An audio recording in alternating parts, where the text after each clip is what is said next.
Hi there, welcome to my 2:30 in the morning locker room chat. I'm here at work on my break time and I'm the only one alone here in the locker room. Today I would like to discuss how I've turned from being a happy, normal child to a now pessimistic, nihilistic adult. So the happiest I've ever felt was back when I was still a child. I was a happy child growing up. I could just get lost in my own little world of arts and crafts, storybooks, and dolls all day with no knowledge of what harms exist in the world, what harm other humans do to you, and what you can do to others. And when I was a teenager and young adult, I was more or less the same, having the same likes and interests as other girls my age.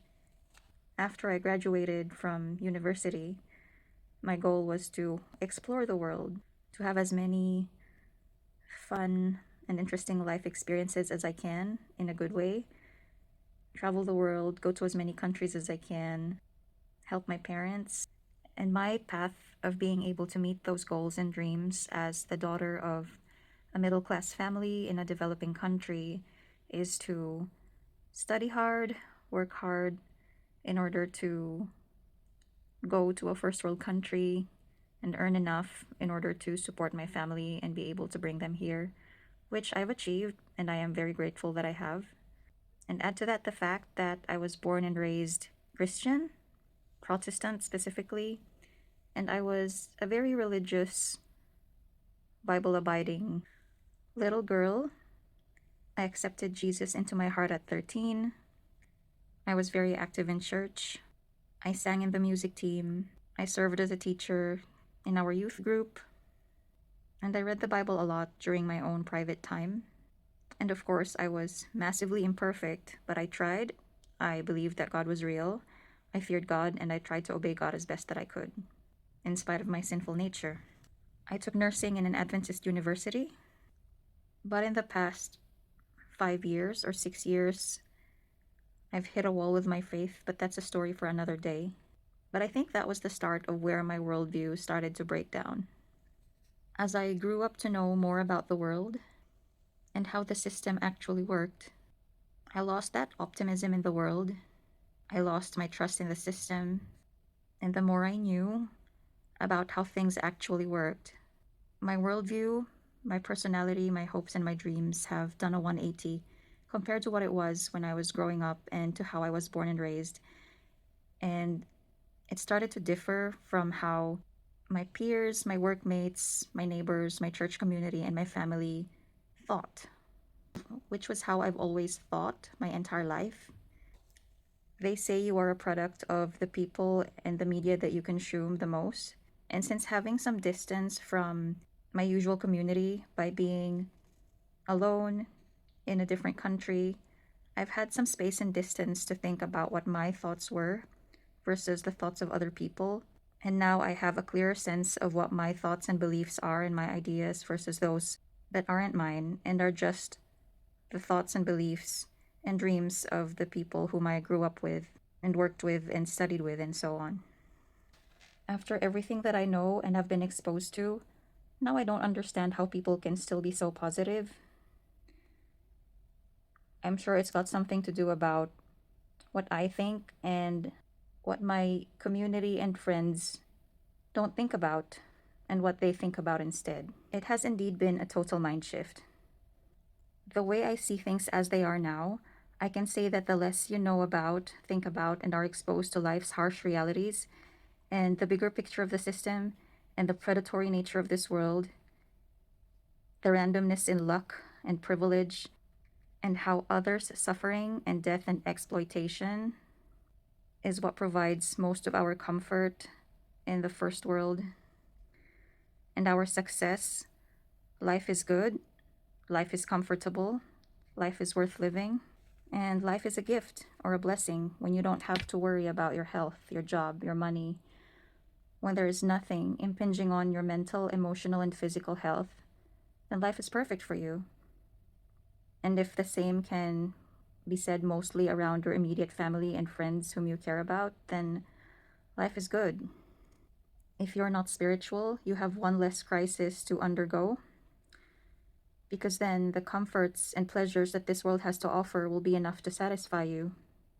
But I've always liked to search for one truth after the other. I always liked to ask why, what my mission was, what my purpose was, and to get to the bottom of things. I was never content to just be told about how the world is. I wanted to verify it for myself, to feel it for myself, to embody it. And I did get what I wished for, but it was more than what I bargained for. And now I can't go back and I can't unsee what I've seen. For me, spiritual dissatisfaction was the catalyst that led me to dig deeper and to look beyond the surface, where I encountered one truth after the other. And I can't look at first world countries and my developing country the same way. I can't look at the patriarchy and women the same way. I can't look at God the same way. I can't look at everyday life, social norms, expectations, human nature, hierarchical differences, and how we're just maintaining life more than we're living it, and how some humans never really get to live. They're just surviving. About how humanity as a whole takes so long to evolve from their basic instincts to a species that works for the common good and is kinder to everyone and is fairer. I can't not think about greed, money, power, and politics and how it runs the world, and how everything that's good in life is just a distraction from the reality of life.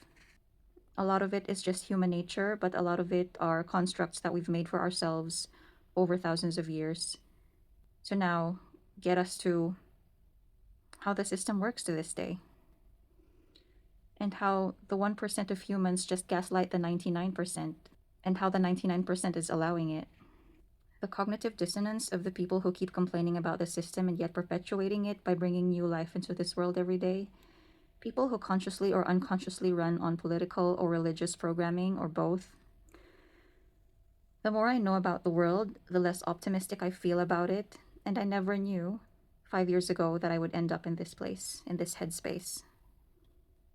And the only way for me to feel happy about being a member of this sick world is to put my blinders on and just focus on what I can do and follow the normal NPC advice to be grateful for what I have, to just focus on myself, because life is a gift. And I should be thankful that I've got it better than a lot of people, and to just make the most out of my life, to hustle. But following that advice doesn't invalidate the reality of other people. It just helps me to be happy in my own bubble, which I can do if I only thought about myself, but I'm not like that. They're basically admitting to me indirectly that life is shitty for a lot of people, and only the people who are happy are those who don't think about the misery of others. If you take that logic further, it just proves that the people who are ruthless and selfish in this world are those who are going to be happiest by this world's standards. They're going to be the most successful.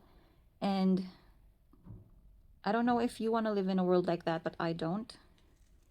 And they say life is what you make the most out of it. And believe me, I do. But I still don't feel very optimistic about this world, even if I do. I have hobbies, things I do for my family, things I do with my family, things I do for myself. And I also do my job as best that I can. You know, I'm not homeless, I pay my taxes, I'm a productive member of society. You can say that I have high functioning existential depression. If you know me in real life, you'll never suspect it.